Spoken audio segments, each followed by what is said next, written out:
ஒரு நல்ல நண்பன் நட்பை இழந்தாலும் இழப்பான், ஆனால் நண்பனை ஒருபோதும் இழக்க மாட்டான். அதுதான் உண்மையான நட்பு. நட்பு கெட்டாலும் பரவாயில்லை, என் நண்பன் கெடக்கூடாது என்று யார் நினைக்கிறார்களோ அவர்கள் தான் நல்ல நண்பர்கள். நான் இங்கே உள்ள பிள்ளைகளுக்கு சொல்லுகிறேன், நல்ல நண்பன் கெட்ட நண்பன் நண்பர்கள் யாராவது இருக்காங்களா? நண்பன்னாலே அது நல்ல நண்பன் தான். கெட்ட நண்பன் உலகத்திலேயே கிடையாது. ஆனால் கெட்ட நண்பன் ஒருத்தன் இருக்கான் அப்படின்னு வள்ளுவருக்கு தெரிஞ்சிருக்குது. கூடவே சுற்றுவான், ஏதாவது ஒரு மோசமான வழியில் தள்ளி விட்டுட்டு போயிடுவான். அவன்கிட்ட நீங்கள் கவனமாக இருக்கணும்னு 2000 வருஷத்துக்கு முன்னாடியே வள்ளுவர் சொல்லியிருக்கிறார். நகுதர் பொருட்டன்று நட்பு மிகுதிக்கண் மேற்சென்று இடித்தர் பொருட்டு. சும்மா கெக்கப்பக்கேன்னு சிரிச்சுக்கிட்டு இருக்கிறவங்க நல்ல நண்பர்கள் இல்லை.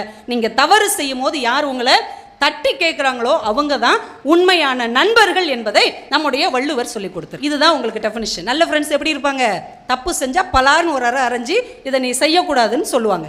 அப்படிப்பட்ட நண்பர்கள் உங்கள் கூட இருந்தால் அவங்கள ஒரு நாளும் கைவிட்டு விடாதீர்கள்.